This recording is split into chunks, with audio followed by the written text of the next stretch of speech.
Hey, ladies and gentlemen, how are you? Another episode of Nights with Ping. Good to be back. I got so many stories. I've been working all morning. It's been an information overload this morning. It's like everything and anything that could be updated has been. Good to see you, DJ and Maria. I hate mornings. And Marlene is here. Hoosier Girl, Sean. Love Lighthouses, good to have you. And Marlene Landis? Marilyn Landis, how are you? All right, let's get set up and then I can get the camera on for you all. What should we do first? Let's do the missing student. I think that's the best one to start with. I think it's the most urgent anyway. And then we're going to get on to Madeline Soto. Oh man, the stuff that was released today in that one. You just can't imagine the life that girl lived. You really can't. Hey guys, how are you? Good to see you all. Behind me here, we have a new poster that's going up, a big giant wall thing that'll cover this entire screen that Reeby made, but we're still trying to find a way to hang it. Reeby sent me a couple of ideas on different hanging ways to hang it, but it's huge. It's literally like this wide and like that big. It's quite a large like background poster thing, and it's like this thick. It's like made on plasticky backing or something. It's quite light, but it's large. So we're trying to figure out a way to hang it. We tried to use Velcro tabs, but they didn't stick to the wall properly, and it fell after about 5 hours. So trying to figure out another way to do it. So I can't wait to put it up. It looks beautiful. She did a great job of designing it. Uh, hey, good to see you all. Hey, Laura T. My cat is here. Rory. All right, let's get going. Let's get going. Hold on.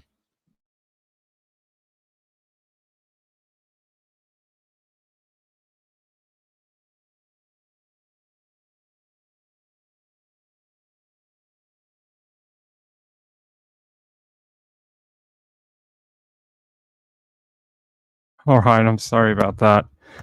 She got herself stuck on something, and I was like, come on, girl. Right when I start the show, it's going to be one of those days. All right, let's get going. For real this time. Uh, let me show you, actually, let me show you this. This is some footage of Riley Strain, and you get a good look at him. You can see I was reviewing this earlier. Let's have a look at this. I don't think there's any audio. So let's just have a look. You can see in the red circle, that's Riley. Like, what is he doing? Is he trying to follow his phone or something? I don't. He looks, the like sort of feeling I got from this was like he's looking for something. I don't know if he can't figure out the way he's supposed to go home or you can tell. See that where he did this? Like that? That's really weird to me. Like, it's almost like he's really unsure of where he's going. Like, he's like, "Oh, is it this way? No. Oh, am I yep." It's like almost like he didn't know where he was off to. So I don't know if he's trying to use his phone right there to do something, and he puts it away.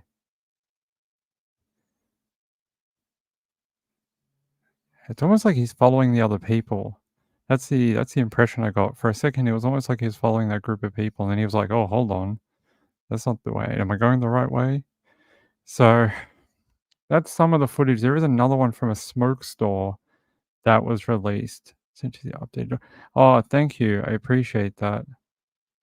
Thank you. Thank you. Uh-huh. All right. Thank you, insightful one. I appreciate that. Let me just open this for a sec. Oh, wow. Okay. Thank you. Appreciate that. Uh, Laura G says, I'm sorry I'm late. I'm listening to The Killer Angels and the 20th Main. Ah, this sounds interesting. Yeah, Marlene, he did get kicked out of the bar. They said he was overserved. Overserved. I guess that's a word that means they think you're drunk. They think you've had too much to drink. Where's the other one? There's one outside of a smoke store. Is that like a tobacconist? Well, I think we'd call that a tobacconist here, but let me see if I can grab that one for you. No, that's the other one. They released 2 different videos. Nope. And for some reason,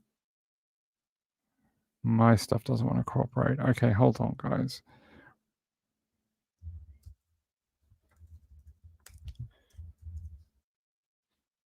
Okay, here. So here's the other one, if it'll load. So you can see him in the background here. Here he is. Sort of with his head down, sort of kicking stuff. Maybe he almost ran into that sort of corner there. He looks like he's had a couple of drinks. It looks like he's had a good night.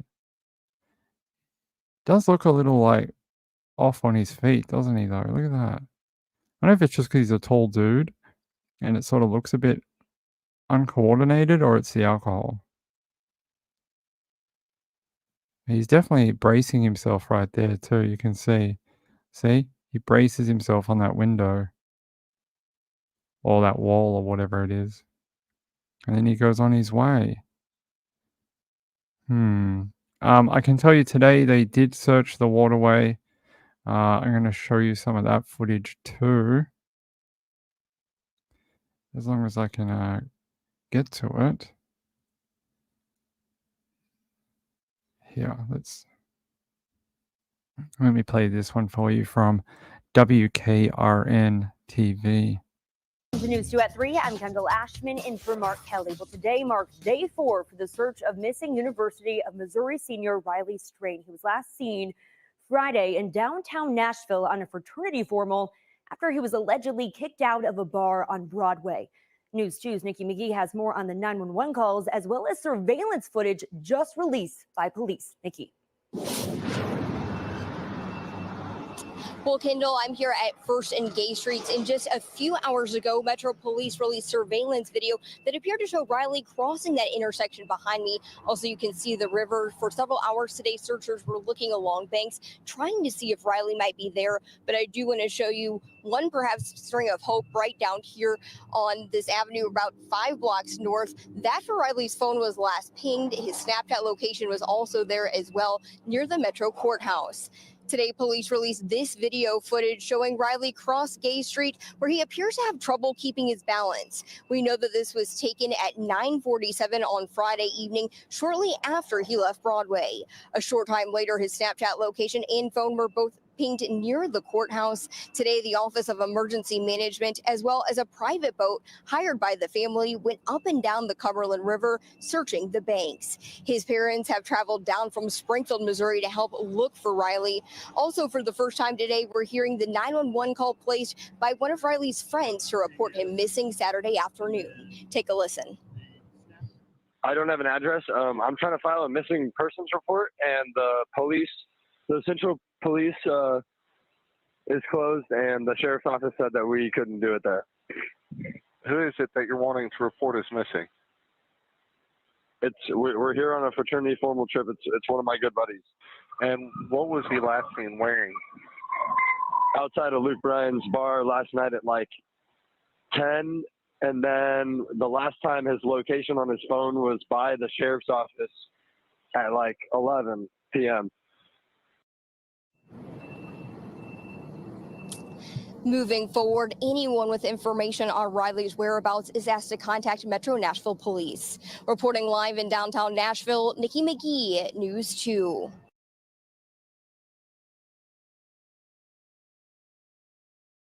So there you go. You could see a little bit of the footage there of them searching that river. And you heard like his parents had actually brought out a private boat to look for him. I mean, if you look at all the circumstances, like the direction he was walking, his state at the time, the thing that makes most sense is the water. And I mean, the first thing you got to rule out is he in that river? And I think that's the Cumberland River, if I remember correctly from the maps last night. I mean, it's the only thing I can think of. And if you don't find him there, then you got to start looking at other avenues. I mean, people don't just disappear off the middle of a busy street in, downtown, after having a couple of drinks at night in the middle of Nashville. It's a little it's a little odd. Um, it says here, as the Metro Nashville Police Department continues the search for missing University of Missouri student Riley Strain, surveillance video has now been released showing one of the last times he was seen. Authorities said the video shows Strain crossing First Avenue North to Gay Street at approximately 9:47 p.m. on Friday, March 8th. Strain's family told News 2 he was in town for a fraternity formal and was last seen Friday after he was reportedly kicked out of Luke Bryan's bar on Broadway. According to police records, the 22-year-old's friends called 911 Saturday morning to file a missing persons report after they tried to locate him via his Snapchat location but were unable to find him in the last reported location. Now, last night we actually played the whole 911 call, and they were saying that they went to the police station and it was closed. Like, there were no cops there, and they had to get a police officer to meet them there so they could, take a report. It says here, Strain's family last tracked his cell phone to location on Gay Street and James Robinson Parkway, which is very close to the cell tower where his phone last pinged, less than a mile from the bar on Broadway. Yeah, it definitely looks like when we looked at the maps last night that he's taken a wrong turn. He was supposed to come out of that bar and turn left and go up that road and then take a right, and then he'd be at his Hilton hotel. But it looks like he went south instead and then took a right and then got onto that street and went the wrong direction, closer to the water. He was supposed to go away from the water to get back to his hotel. And I'm going to show you this one here. It says, it is the Cumberland. It says, crews search along the Cumberland River for clues connected to Riley Strain's disappearance. And they're saying that they're still. It says on Tuesday, March 12th, the family joined authorities to search along the Cumberland River, which is less than half a mile from where his phone last pinged. So far, boats have searched along the riverbanks trying to find any evidence that could help locate him. The Nashville Fire Department said the Office of Emergency Management was searching in one boat. Meanwhile, a private search crew occupied the other. The family told News 2 that several folks have reached out to help them, which makes navigating the search a bit less daunting for them. In fact, one of those people was Metro Councilman Jacob Coupon. He said, I reached out to the family this morning. I woke up thinking about Riley and extended my offer for any support that the city of Nashville can give to them, and that we're here standing by to support and help the search efforts. I just hope that wherever he is, we find him soon and find him safe and healthy. That would be really great. It'd be a nice, happy ending to the story. According to the NMPD, officers have sent up a helicopter and had detectives searching on the ground, but so far, no signs of Riley. And I showed you that video that they released earlier today. I don't know. What do you think in chat has happened to Mr. Riley? By the way, I want to say hello to some people. I wanted to say hello to Smiling Sleuth, new to the channel. Hey, good to see you. Thanks for being here. Thanks for being new to the channel. I appreciate it. Marlene Clausen says, when I was in college, if we were on campus like that, the cop would just stop and offer us a ride. Oh, yeah, but they weren't on campus. They were in the middle of Nashville. So, Marilyn, I'm sorry that you're still having some issues with your car crash. I'm sorry you're in pain still. Hey, Bullseye. Good evening, everyone. I'm here listening. All right, listening. Peekaboo Cockatiel says,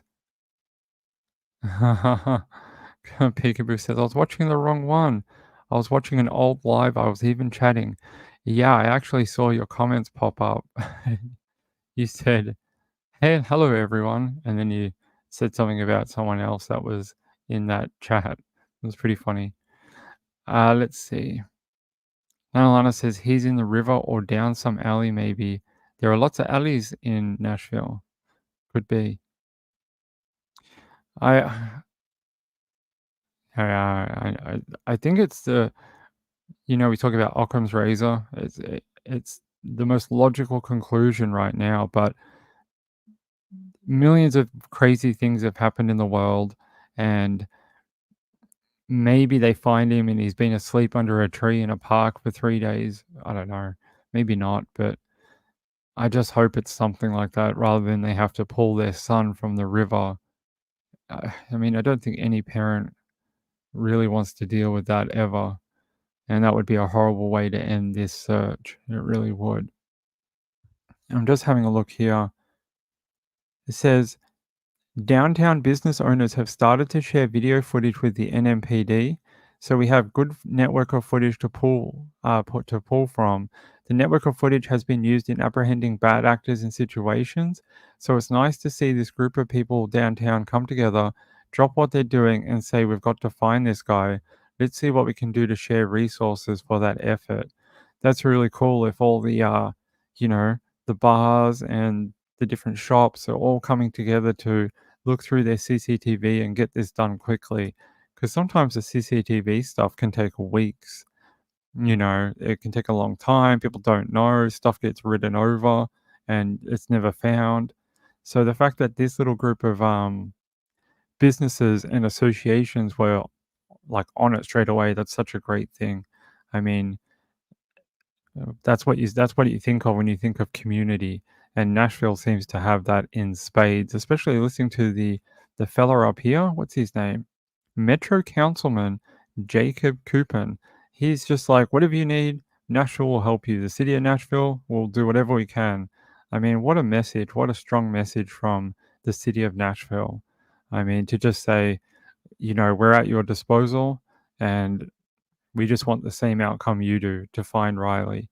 And I love that. I love hearing that. It's nice rather than, oh, yeah, we've got a lot of like paperwork that we got to do. And it's going to take a while. The red tape, you know, takes 40 to 60 days, you know, that type of thing. That happens quite a lot. Laura T says, okay, I'm back. Did I do the profile correctly? I didn't even see yet, but let me have a look. I can have a look for you, my friend. Click here. Okay. Oh, thank you, Laura T. Yes, she says, thank you so much for the love, respect, time, and hard work. I do it for you guys. I really do. I appreciate it. Marylander says, that Southern touch. Yes, thank you, Laura T. I appreciate it. Did come through perfectly. And thank you for the sweet message. It's very kind. Beth B. Hey, Beth B. How are you? Your little white puppy dog always makes me happy when I see that little dog. Let's see. Let's see. I'm just trying to see if anyone else has an idea. Does anyone else have an idea of what could have happened to this fella? I saw some people speculating online like an abduction, and I was like, if he was pulled off the street, you saw how many people were around him at that intersection, right? Here, I'll show you. Look, just in this one frame, you've got 1, 2, 3, 4, and a couple here, 5, 6. There's people behind him, like 7, 8, like at least a half dozen to a dozen people around him. If some big black van rocked up and then abducted him off the side of the road, I'm guessing either a camera may have caught it or one of these people surrounding him would have seen it. And the last place he was seen is not too far from here. This is the river you can see in the background reflecting in the light. I think it's just a little bit further down this footpath, actually, was the last place it pinged.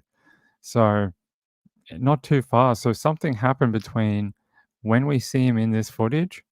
He's just about to leave the frame there, right here, and something about a minute or two later, yet there's people all around him. There's those people that have walked in front of him. There's some people back here at the zebra crossing. I'm surprised that no one saw anything, or maybe they just didn't think it was important. Maybe they're just like, oh, it's a drunk dude. You know, there's heaps of those around here. And look, there's someone down here, I think, too.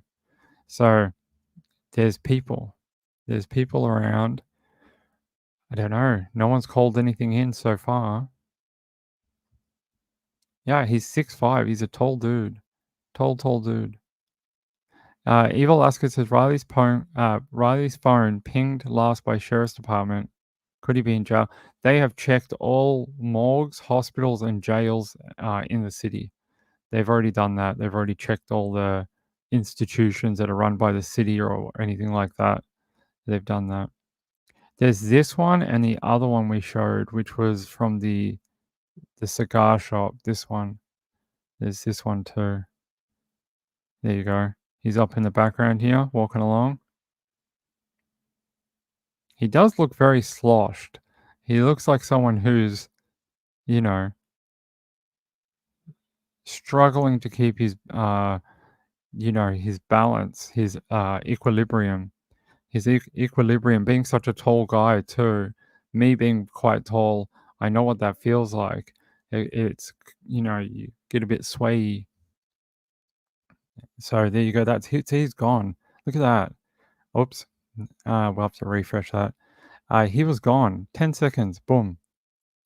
Disappeared. Out of the frame. Actually, how long is that? Let's see. Let me see how many seconds this gets up to. Not even a minute. I don't think we're even going to make 1 minute. Nah, we're not. 30 seconds. About 30 seconds or so. He's got from one side of this camera to the other, and he's just leaving now the frame. So yeah, about 35 seconds or something like that. Not very long.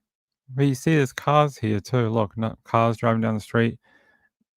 Hopefully these videos spark someone's memory that, hey, I was on that street. I was there that night. I saw that dude. And we get some more information. Gambler says, unfortunately, water seems the most logical. His size makes it likely he's crawled into some place. Unlikely. He's crawled into some place and hid unless it was something big like a dumpster. There was that case a couple of years ago in England where a drunk guy got into a dumpster bin and he was never found again. They think he ended up dying, being crushed by the garbage truck and then taken to a waste disposal plant, and they never found his remains. They have no idea what happened to him. Nalana said, shake my head, he was drunk, hopefully no drugs involved. Hey, I mean, we're all up for a good time. I don't think, if you're in Nashville, I think everyone's going to have a couple of drinks, right? Don't put that against anyone, especially a young kid. It's probably the first thing I'd want to do at his age as well. I probably want to have a couple of drinks, maybe find some good-looking people my own age, and try and have a fun night. But I think we'll find out more about how did he become separated and what was the timeline there. I don't think I've read too much about that. Just that at one point they realized he didn't come back to their hotel in the morning. I'm just trying to see if there's anything new.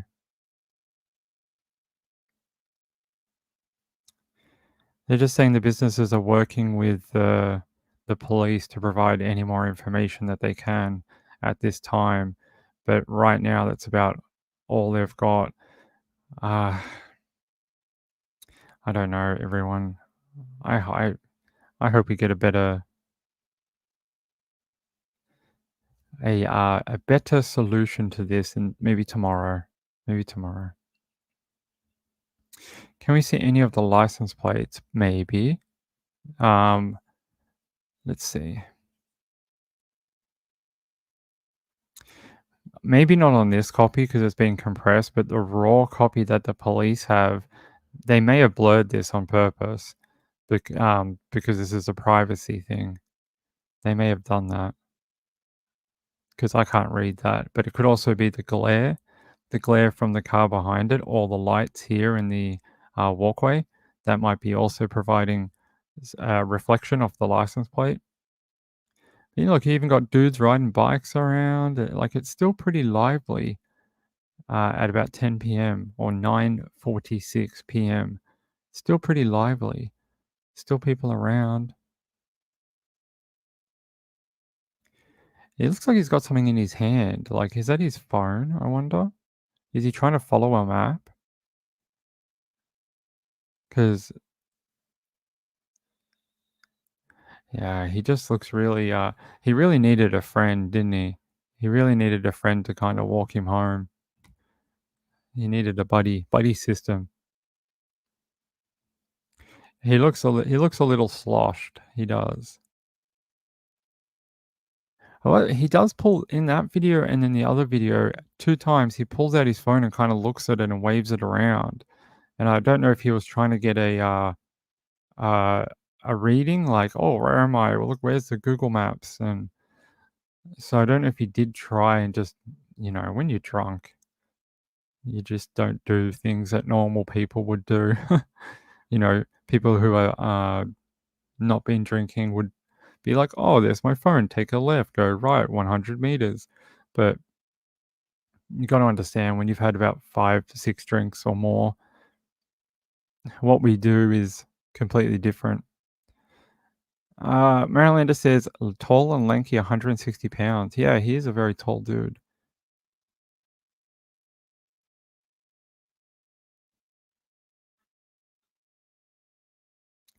1:40 a.m. or p.m. His friends called. I thought they said last night in the video we had that it was a.m. in the morning, but maybe that was a mistake. Let me see if they have anything on here about that 911 call. Last seen Friday night, according to 22 called. See here, the 22-year-old's friends called 911 Saturday morning to file a missing persons report, and he went missing Friday, March 8th. Saturday morning, I gotta figure it was 2 a.m. in the morning, which is when they called, which is what we were working off last night. We did have a. Let me check another source. We did have like a timeline for it last night. So here, his father said Riley's phone last pinged at 10:15 p.m. About half an hour after we last saw him on the CCTV. And it was about 45 minutes later in the opposite direction of the hotel. Yes. Just trying to see if we got a. No, there's nothing on the 911 call. I know the 911 call was like 1:46 in the morning, I think. Hold on.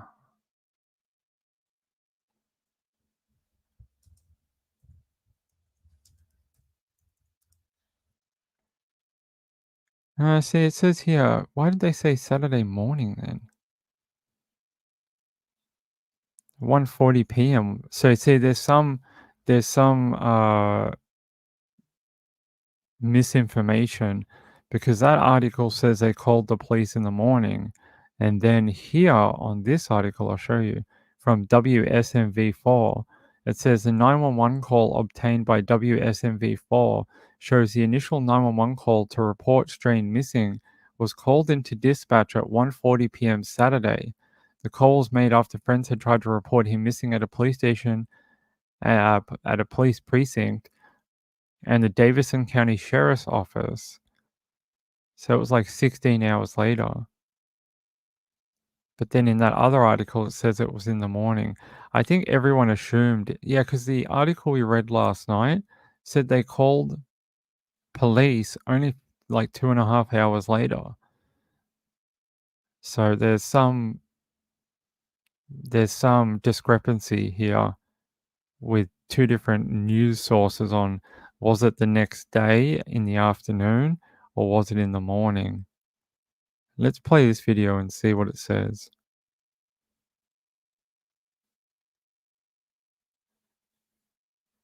24, 13, 46, and 24, 9, 2000 today, March 9, 2024, 13, 46, and 24 seconds, 4, 13, 9, 2024, 13, 46, and 24. There you go. I don't know if you could hear that. It said 13:46. Well, in normal time, 13 is 1 p.m. in the afternoon, and that's directly from the 911. So I don't know why there was that discrepancy in the reporting. I have no idea, but you can hear it right on this 911 recording. seconds. 911, what is the address of your emergency? Hi. I don't have an address. I'm trying to file a missing persons report, and the police. All right, I'm not going to play it all again because we played it last night, unless people really want me to, and then I will. And then I'll play it all the way through, but it's up to you guys. Marlon Clausen said they should check the building basement stairwells. Yeah, that's a good idea. Anywhere that he could get into. And Cyphon says, I don't know about there, but in California, DMV can't release any information to someone who asked for it for someone else. Could be.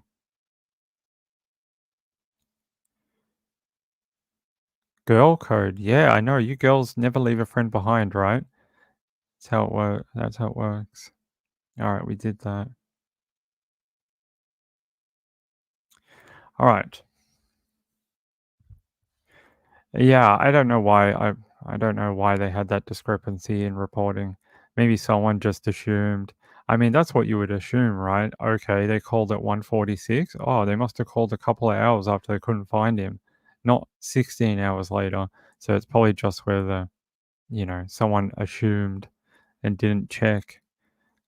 But yeah, it's quite clear on the 911. All right, let's move on. If I get any more about Riley, like always, I will let you know.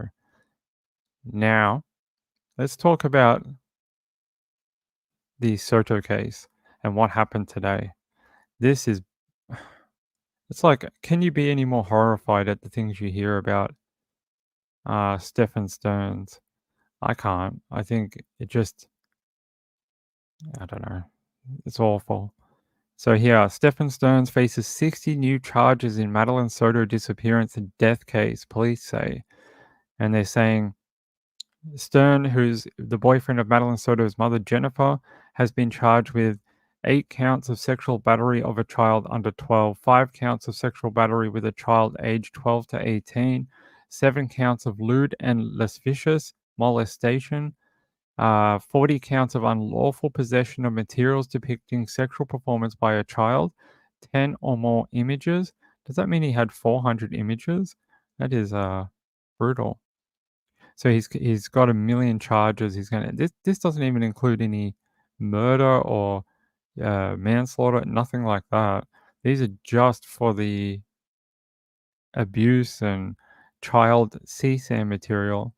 It says here the 36-page affidavit obtained by Fox 35 details all 60 counts of what Stearns is accused of, but Fox 35 is choosing not to release the details listed in the affidavit due to their graphic nature.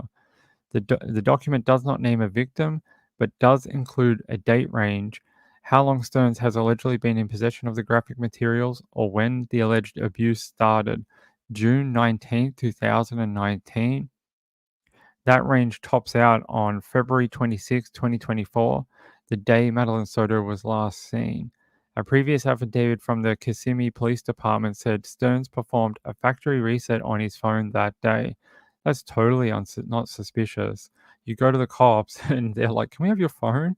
And you're like, "Yeah, but I did a factory reset just today by accident." Yeah, the cops are going to be like, "Oh, that's okay. That happens." No, they're going to be like, "What suspicious crap do you have on your phone?" Here it says, while it remains unclear who the victim or victims are, if one of them is Madeline Soto, she would have been 8 years old when the alleged crimes began. That's terrible. The affidavit said Stearns was in a position of familial or custodial authority when he allegedly committed some of the sexual batteries. Jeez, let's listen to the update here. Well, right now, a mother in Orange County is begging for help locating her. That's not it. Fox 35, you keep tricking me. No, that's not it. They do this weird thing. Have you guys seen this? Missing dog. I'll mute it and then I'll show you. They do this weird video. I'll show you. So this is like old. This is from like a week or two ago. Yeah. This is that interview with the mom. This is a press conference from like over 10 days ago. And then they keep just adding stuff on. Look, there's the arrest of Stephan Stearns. And then they just keep adding stuff. Here's where they found the body. It's almost like a complete timeline. Here's another update, another press conference, the car. It's really jumbled up. There's that interview with the guy. Yeah, okay, we're not going to be able to watch that. So here it says, it also remains unclear exactly how many images Stearns was allegedly in possession of, but each count says he was in possession of at least 10 or more images. That means he could have been in possession of at least 400 images of any form of child, CSAM material. According to the affidavit, the content of at least one image contains one or more of the following: a child who is younger than the age of 5, uh, sadomasochistic abuse involving a child, sexual battery involving a child, sexual bestiality involving a child, or any movie involving a child, regardless of length, regardless of whether the movie contains sound. Sorry, that needed a massive trigger warning. I need to get one, like an actual physical one with a stick, and just be like, it's a trigger warning. Um, Stearns will be arraigned on the charges on April 2nd, so a couple of weeks away. According to the state attorney's office, sexual battery on a child is a capital felony and is punishable by life in prison or death if convicted. His other charges carry sentences of up to life in prison or 15 years in prison for each count. This guy's never going to see the light of day again, even without the possible murder charges and any desecration of a corpse or whatever. He's already gone for possibly his entire life, possibly death, possibly being executed. It says here, we appreciate the efforts of our partners in the state attorney's office in assisting with seeking justice for Madeline. With this being a complex case with many facets, our work is not done, and we are continuing our investigation into the timeline leading up to Madeline's death. So I guess they're just trying to dot all their I's and cross all their T's before they actually get. There's no rush. He's not going anywhere. He's in jail. So they're going to do this methodically, slowly, get it done right the first time. It says here, he remains in custody at the Osceola County Jail after he was arrested in February on unrelated charges after he voluntarily turned his phone over to law enforcement during the search for his girlfriend's daughter. It just details more of the charges that we already read out. It says the state attorney's office has been working closely with the KPD and received evidence that gave us cause to file formal charges against Stearns. We appreciate the thoroughness and detailed attention of their investigation and will continue to work with our law enforcement partners to build a strong case against the defendant. There you go. There's a photo. They always got the crazy eyes, don't they? They always do. Look at that. It's like caught. Da-da. Let's see. The charges just come after 2 weeks after Madeline Soto's body was found on the afternoon of March 1st off Old Hickory Tree Road in rural Osceola County. She was found in this area where Stearns was last seen possibly changing a flat tire on Monday afternoon, wearing clothing similar to what she was last seen in. Yeah. It's really, really hard to read out. All right, give me 1 second. I want to find a better update. All right, hold on.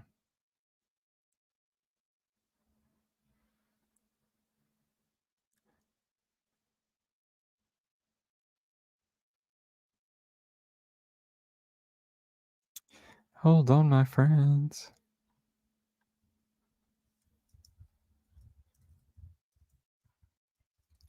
I will find you something interesting. Okay, we can do it like this. The death of 13-year-old Madeline Soto and the boyfriend of Madeline's mom is now facing 60 new charges. They aren't murder charges, but instead are the consequences of what was found on his phone. Rush's Megan Mulatto joins us live from the Osceola County Jail where Stearns is being held. And Megan, these charges could put him away for life. Yes, Stu, that's exactly right. So the charges vary from sexual battery on a child under 12 to lewd or lascivious molestation. Now, the state attorney's office says both of those are felonies. Both of them could lead to life in prison if convicted. While law enforcement agencies across Central Florida were investigating the disappearance of 13-year-old Madeline Soto, detectives with the Kissimmee Police Department found pictures and videos on Stephan Stearns' phone, leading to his arrest just days after Madeline went missing on charges of sexual battery with a child, capital sexual battery, and possession of material depicting sexual performance by a child. This is video of Stearns being taken to the Osceola County Jail. That Friday, Madeline's body was found near Hickory Tree Road. Officials believe Stearns was spotted near the location earlier in the week, hours after surveillance video captured Madeline's body in Stearns' car. Now, the state attorney's office has filed 60 new charges against him, including 8 counts of sexual battery on a child under 12, 5 counts of sexual battery with a child 12 to 18, 7 counts of lewd or lascivious molestation, and 40 counts of unlawful possession of materials depicting sexual performance by a child, 10 or more images. In a statement, State Attorney Andrew Bain says the State Attorney's Office has been working closely with KPD and received evidence that gave us cause to file formal charges against Stearns. We appreciate the thoroughness and detailed attention of their investigation and will continue to work with our law enforcement partners to build a strong case against the defendant. We requested an interview with Kissimmee Police regarding these charges and the murder investigation. They declined and referred us to a statement from Chief Betty Holland that says in part, "With this being a complex case with many facets, our work is not done, and we are continuing our investigation into the timeline leading up to Madeline's death." For now, Stearns is being held here at the Osceola County Jail on no bond. According to court documents, they show that he'll be back before a judge on April 2nd for his arraignment. For now, we're live in Osceola County. Megan Mulatto, WESH 2.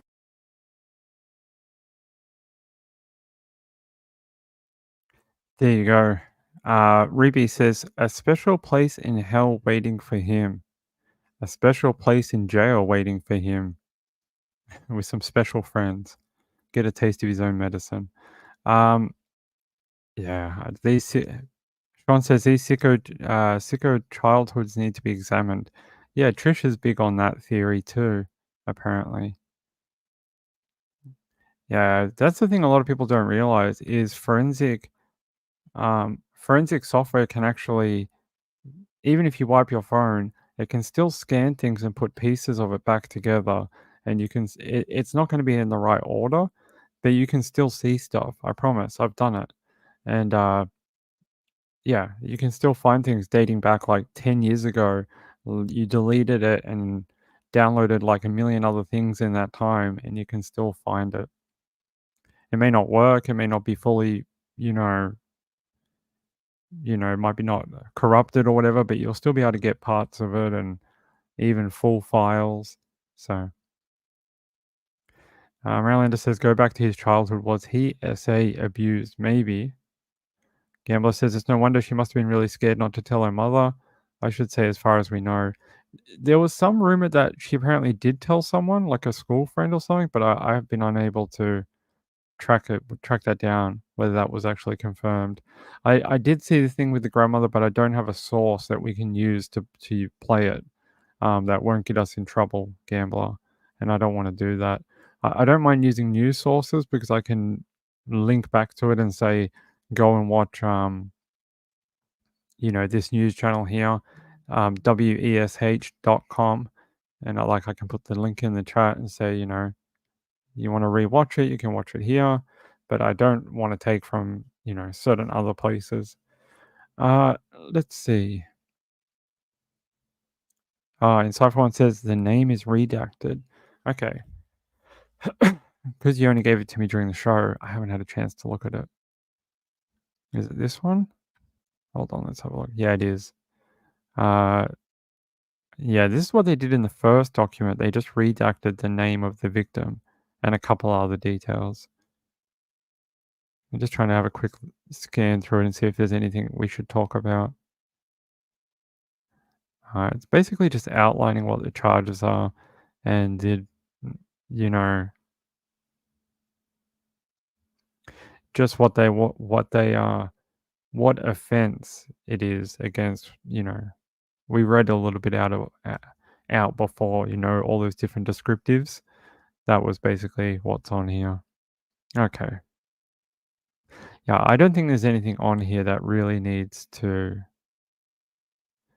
be discussed or disclosed. I mean, it's mostly legal jargon and more sexual details. That's it. Things you heard in the first affidavit. So we're not going to do that on this channel. Sean says, is it genetics? They work their way up in evil thoughts and actions. I think a lot of these predators, they escalate, and that's something that they've been looking at in, criminal psychology. How do you spot those signs earlier on where you're seeing someone escalate with their offending? And like, at what point do you step in and provide harsher controls or help, mental help, mental help or whatever? It's something that I think they're trying to work on with, sex offenders, murderers, all sorts of crimes, but a lot in the sex area, and children area. But I don't pretend to be an expert at it. Amy 007, a Spanish channel. You want us to be a Spanish channel today? Okay. Hola. Hola. That's the only word I know. Sorry. Grandma is gorgeous, yes. The mom allowed this to happen. Under her roof. It's her home. Her daughter. Got to take some responsibility for your, for what happens. I mean, we don't victim blame, but at the same time, there is certain things you have to look at about how did that happen and why did that happen? How was it allowed to go on for so long? And why was it never picked up on? Did you not notice any changes in Madeline? That type of thing. Eva Alaska says, the way people get new devices every year or so, can all the pics and info be pieced together? Is it only with Apple phones? Apple phones are pretty good. I think they're more encrypted than other phones, and they're harder to get into than some other phones, but it can still be done. The ones that are very vulnerable are Android phones, although they have started using data encryption on the devices. You can encrypt your storage. So it just depends. But yeah, it can. So what if you've never seen it? Maybe I should explain this a little more. Okay. Police don't use like what we do. They don't go and get their phone like this and plug it into a computer and be like, let's scroll through the files. They have a device called Bright. I'll show you. Bright Labs. Let me see if I can find it. Can't remember what it's called. Bright Labs or Bright?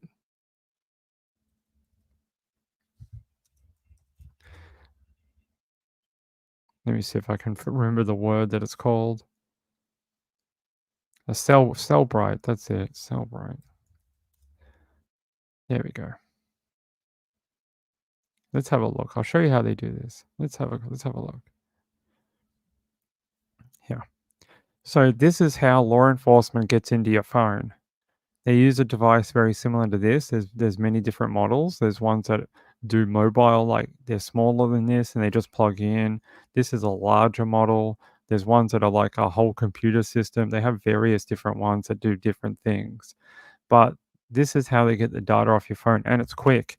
They can do it like under an hour, like sometimes even like 20 minutes. They can have all the data off your phone and hand your phone back. You wouldn't even know. It can get around encryption. It can get around passcodes, things like that. So a lot of police station, a lot of police stations have these. It says in a leaked training video for law enforcement customers that was obtained by TechCrunch, a senior Cellbrite employee tells customers that ultimately you've extracted the data.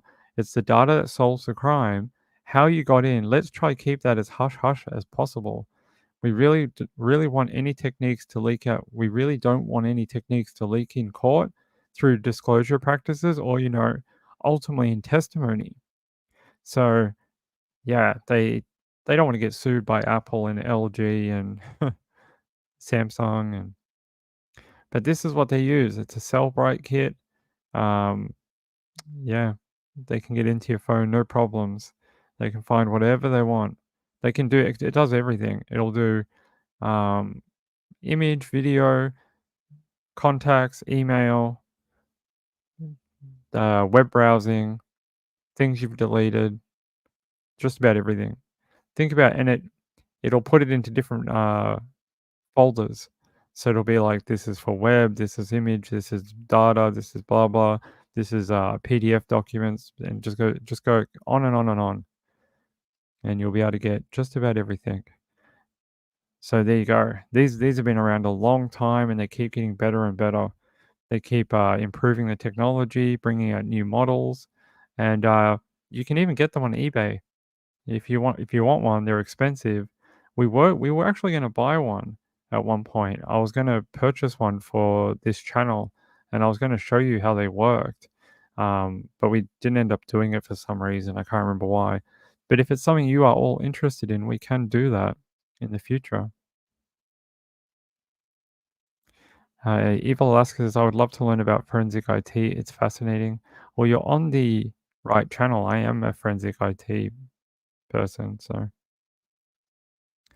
Amy007 says, you're the voice of reason, Ping. Well, thank you. I appreciate that. Cheryl Huffman says, is he her boyfriend or her husband? I heard today that they were married in 2015. Not that it matters in the big picture.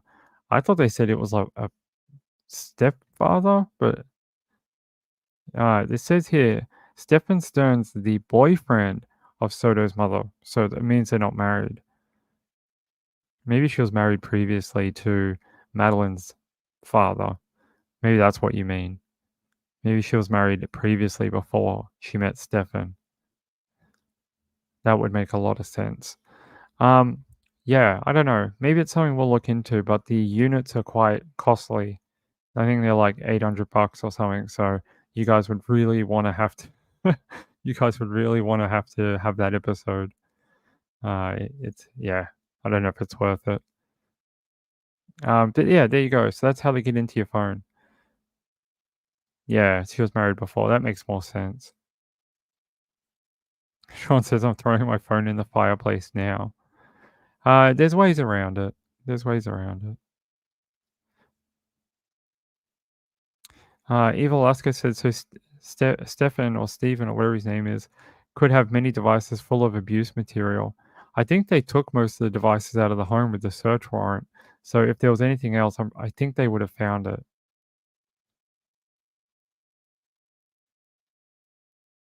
I did see something about Luke Bryan.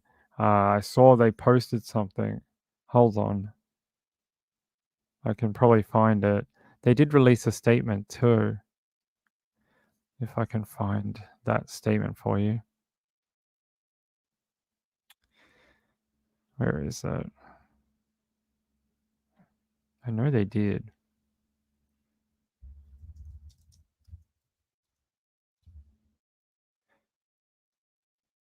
Let me see if it's in the news. Aha.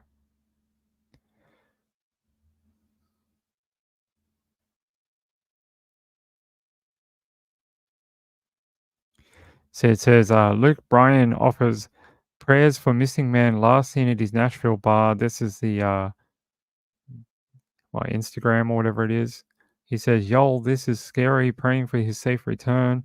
He says, "TC Restaurant Group operator and owner of Luke's 32 Bridge is continuing to work closely with the Metro Nashville Police Department to provide security camera footage and any other potential helpful information to aid in the search for Riley Strain. Our thoughts are with his family and loved ones for his safe return. It says, according to pings from Strain's phone, he walked off in the wrong direction when he left Brian's bar at around 9:45 p.m. The last phone ping authorities were able to trace placed him near Public Square Park and the river between 10 to 10:30 p.m. His phone has been inactive since that time. That always worries me because the one thing that makes phones inactive is water. Especially if you can get underwater, the signal can't reach the phone. Even if the phone is still on and waterproof, the signal can't get uh, far down in the water. Can on the surface, but not under like a couple of feet. It can't get any more reception. The wavelengths just don't go through water very well. It says Strain's family and friends joined Nashville police in searching parking lots, hospitals, and along the river. But although Strain stands between 6'5" and 6'7", they have found no witnesses who appear to have seen him after he left the bar. We just watched a video that had like 10 people surrounding him? I mean, I don't know how they don't have any witnesses. That video clearly shows there was people around him, and in the video outside the smoke shop, there's a dude that rides a bike right past him. So I don't know about this no witnesses thing. Metro Nashville Police Department is asking for tips from the public related to Strain's disappearance. They're asking for anyone information to call 615-862-8600. So there you go. All right. I have more news. Yesterday, we read you a story about a couple found dead in Melbourne, Australia. And I wanted to show you this update that came out.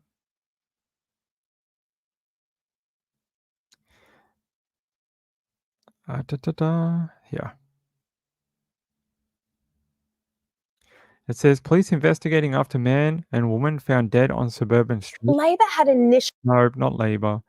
The bodies of elderly man and woman found in a wealthy suburban street in massive shock to their neighbors. His son came out and said that they actually died on Sunday or Monday, and that it wasn't anything suspicious. They apparently fell. So police have judged it as misadventure. It says an elderly man and woman have been found dead on an affluent street in Melbourne's northeast.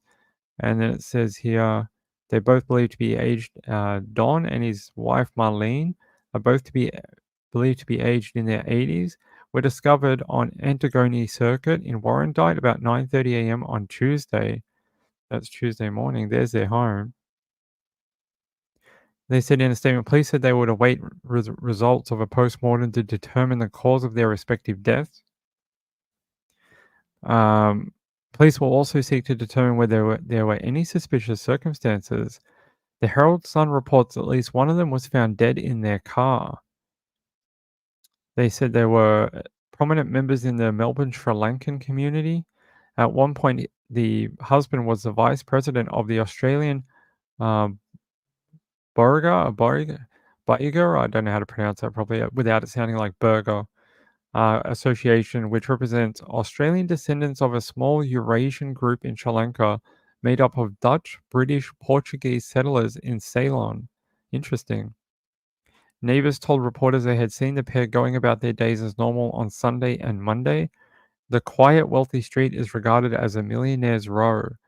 Located 24 kilometers northeast of Melbourne CBD, Warrandyte is a large affluent area with a median income well above the state's national-wide average. There's a cop that looks like something out of Underbelly. Yeah, but there was another update. Hold on, guys. From the Sun. The Sun was talking. Here. A police source told the Daily Mail Australia that the deaths were not being treated as suspicious and claimed the pair had died tragically via misadventure. Misadventure? How does that work? Here's a photo of Don. I don't know how to pronounce his name. Doyne. Donnie, maybe? And his wife Marlene. They look like a lovely couple. However, a man believed to be The deceased couple's son denied his parents had participated in misadventure. He also claimed they had died on Sunday, yet they were found on Tuesday. He said, "They fell," he told the Daily Mail Australia. "It's not suspicious. There was no misadventure. I don't know what they're talking about." The man claimed his elderly parents, who lived on their own, had parked their car down a deep embankment on their driveway instead of directly outside the front door. There is no murder. The police have gone through the footage. It's understood at least one of the pair was found deceased in their car. Police and forensic officers spent several hours at the home on Tuesday after a crime scene was declared. The circumstances surrounding the deaths are yet to be determined. It's a bit odd, right? He comes out and says, oh, there's nothing wrong. They died on Sunday. Then why were their bodies not discovered until Tuesday? And why are police saying it's misadventure and you're saying, nothing happened? It's a bit odd. So I wanted to show you that because I didn't understand it. I was like, why would they say that? I'm trying to see if there's anything else here. No, nothing else. Just house prices, which Daily Mail loves to tell people about. This person died. Their house was worth $1.8 million. Who cares? Who cares? They died. We don't need a real estate summary. Yeah. There you go. Could be something, could be nothing, but a bit weird that they were found in the street, or at least adjacent to the street, and the cops say misadventure, and the son says nothing, and that they died earlier than police think they did. It's all a bit odd.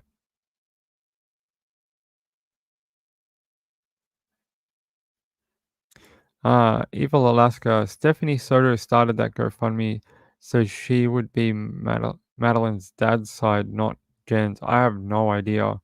I haven't even seen it. I haven't even seen the GoFundMe, unfortunately. Hey, Bees Are Alive. How are you, my friend?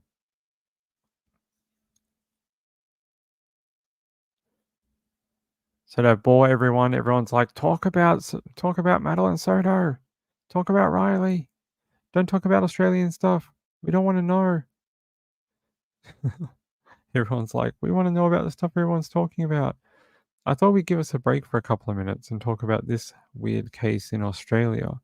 By the way, there was a memorial for Ballarat missing mother Samantha Murphy. They were doing some sort of like remembrance thing. Here, I'll show you.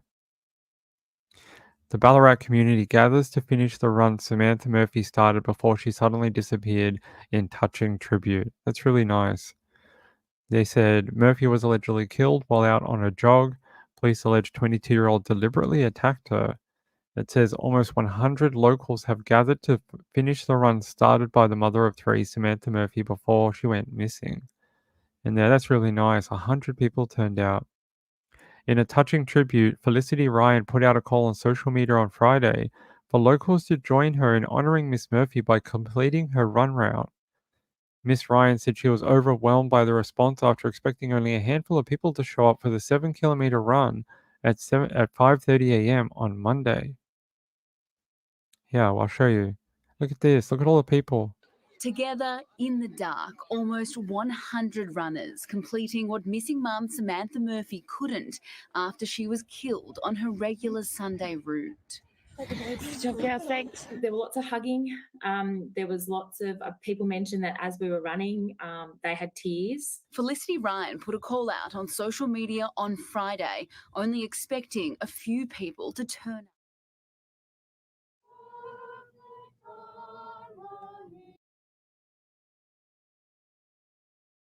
Yeah, how cool is that? So many people to turn out at 5 a.m. for her. I love that. The Ballarat community has been amazing. They've done so much great stuff to help in this case. They've done anything they've been asked of and more. Provided food, helped searchers, helped police, SES. They've done stuff like this to help the family. Just show them that the community is behind them. What a great idea from that woman. a touching tribute. Almost 100 people at 5:30 on a public holiday. That shows you selfless nature to not sleep in on a public holiday, to come out and do something for someone else, even if it was only in spirit. It says here. The group started the morning by observing a 1-minute silence for Miss Murphy before heading out in the dark on their run around Ocean Grove. She says, I've got goosebumps just talking about it now, actually. It was just the most heartfelt morning you could imagine. There was lots of hugging. People mentioned that as we were running, they had tears. Miss Ryan said she had hoped the run could become an annual event on February 4th to honor Miss Murphy. I think it's a great idea. Stephenson was arrested on March 6 at a friend's property in Scottsburn, 19 kilometers south of Ballarat. Police will allege he deliberately attacked Miss Murphy in Mount Clear, about 5 kilometers from her home on February 4th after she left her home for a jog. Here's a photo of him with his parents. And he hasn't been back in court. It'll be a while until he's actually back in court, by the way. It'll be a little while. So there you go. I wanted to show you that.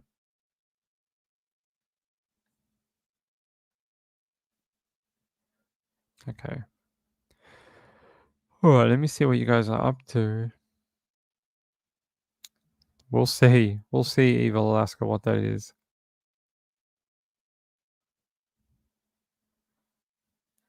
All right. Let me grab another story.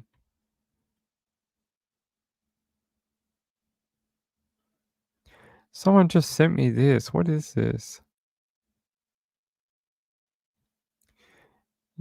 Wisconsin man charged in the death of who? Hold on. Man accused of homicide after 8-year-old child found dead in Rock County.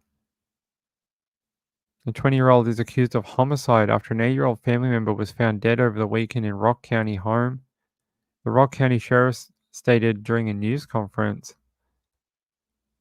They said a group of deputies, officers, and a canine team and a drone team searched outside the home and in the neighborhood. While the searches were conducted, officers detained a 20-year-old family member of the child. Bell explained the circumstances at the time led to detainment but did not elaborate. Let's watch the video. I didn't even hear of this one. Allegedly killed by a family member. That's what Rock County investigators say happened to an 8-year-old child found dead inside a home in the town of Fulton. WMTV's Marcus Arsvold shares why detectives are only sharing some details about the tragic case right now. Anything involving the child is difficult. 20-year-old Davion Lathrop is facing charges for first-degree intentional homicide, hiding a corpse, and child neglect causing death. Rock County Sheriff Curtis Fell says Lathrop is related to the child who was found dead inside a town of Fulton home. It is an extremely trying event. Our thoughts and our prayers are with the family.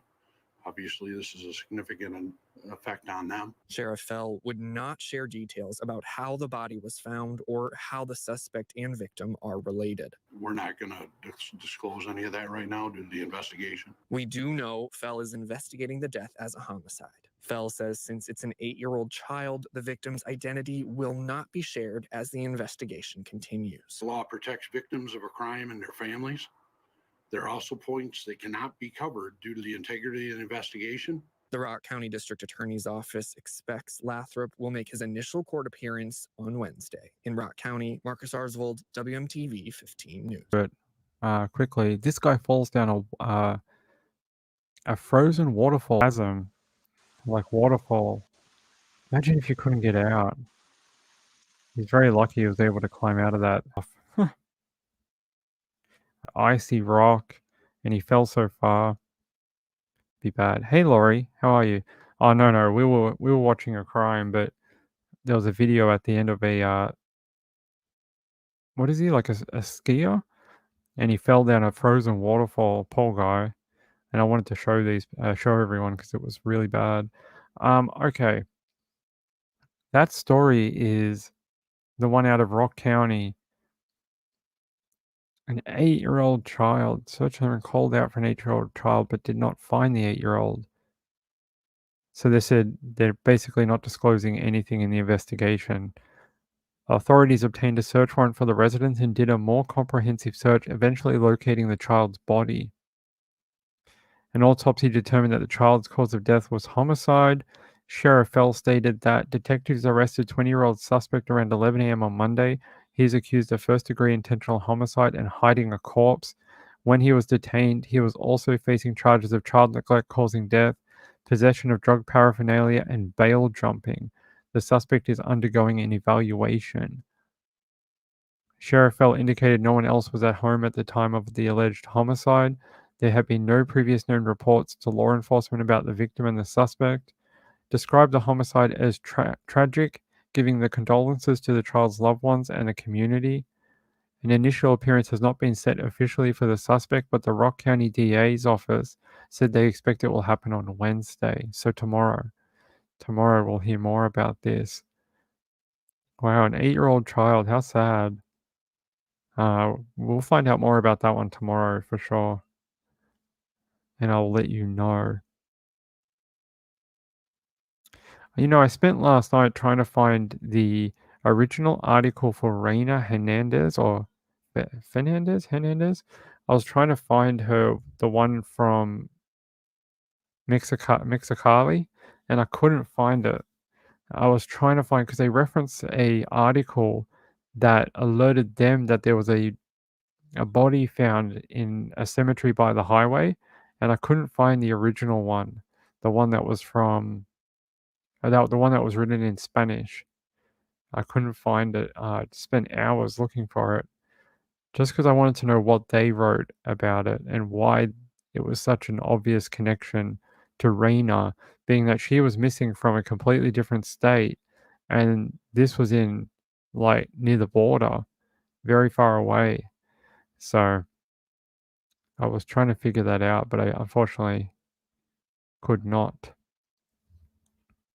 It says here, let's see if there's any updates. See, detectives became aware of Hernandez's possible whereabouts on March 8 when they were notified about a news article out of Mexicali describing how an unidentified body was found on a Tijuana highway.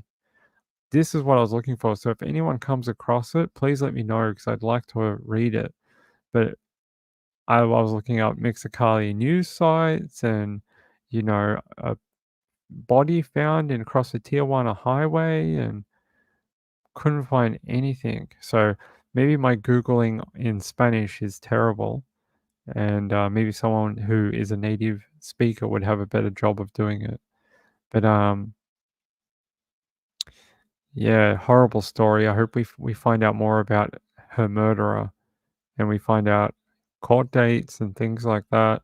They still have to find out if they can extradite him out of that state and bring him up to is it Seattle?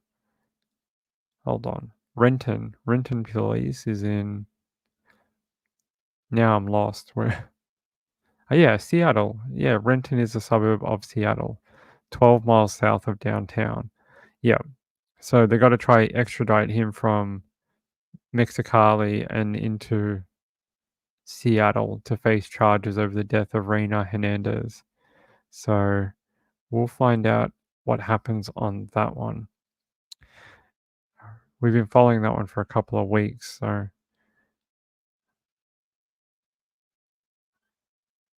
hold on. All right. We get one more story in before we have to go. And then we'll be back for a late show later, okay? Back for a late show sometime, you know, sometime later on. I was trying to see if we had another update for the Babylon case, but I don't think so.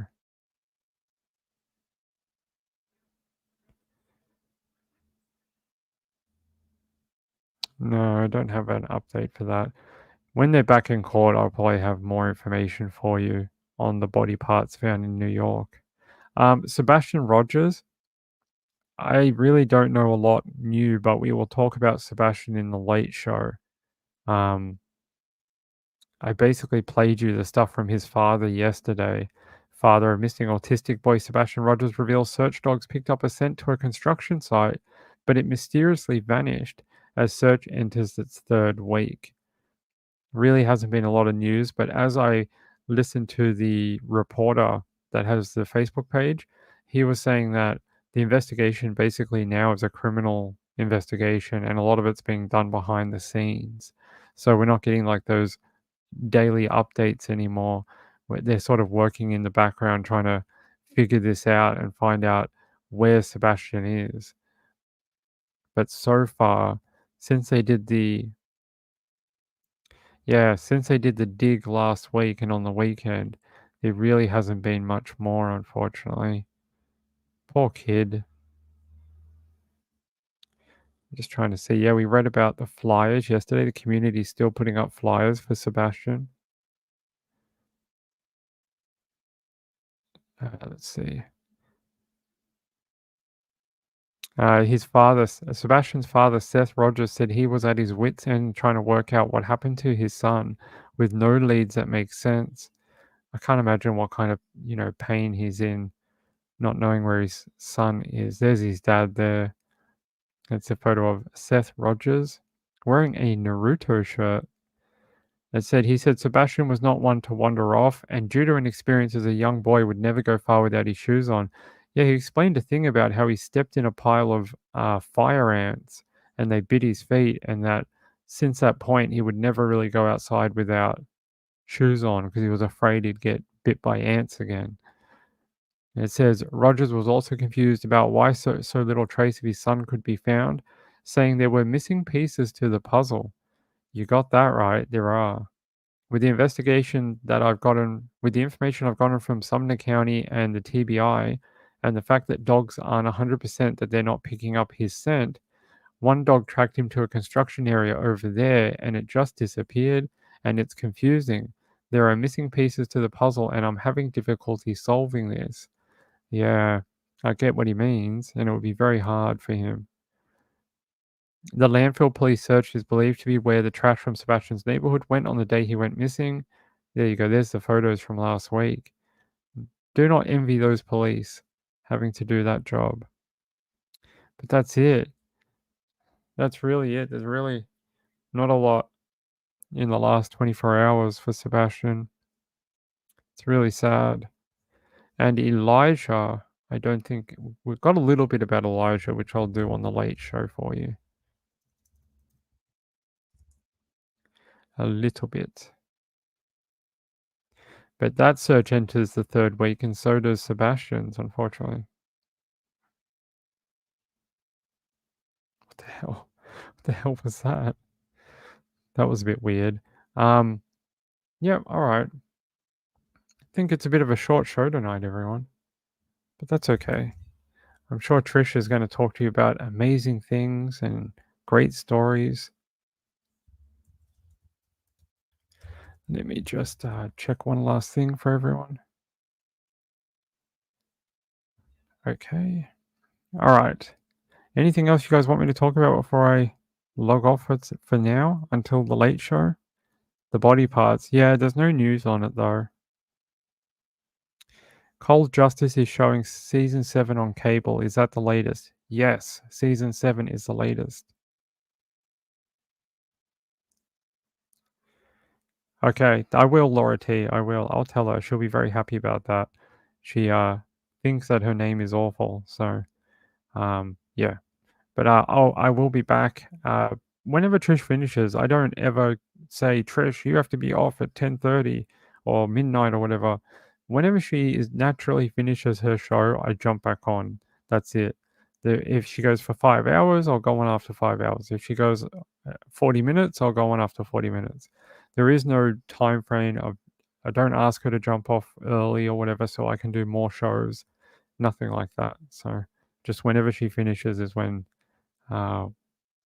we get to come back on again. So I love you all.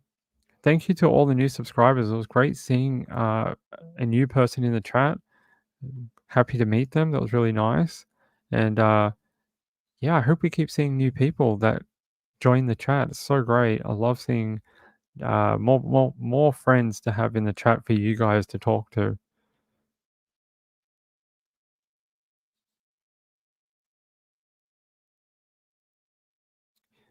What's her name? I missed the beginning. What's her name? Whose name? Yeah, PO box is on its way. We should have it by the end of this week. We're waiting. They asked for some very specific documents that we had to go get, so we have to wait. It took more than we thought it was going to take, but we do have one reserved now. We just can't get any mail sent to it as of yet. I don't know who we're talking about. Laurie, ask me after, and I'll tell you. Yep, that's it. Have fun. Go be merry with Trish, and we'll be back here at midnight. I'm gonna go through some more documents, and then I'll have more updates on Riley, Madeline, and a few other things sometime around midnight whenever Trish finishes, plus some other quirky crimes. Okay? Love you all. See you later. She's called Mrs. Ping. There you go. Hey, Summer Thunder. Good to see you. Hey, I haven't seen you in a little while. It is good to see you. I'll see you all a bit later. Yeah. Bye, everyone. See you later. Thanks for a great show, everyone. Bye. Bye-bye.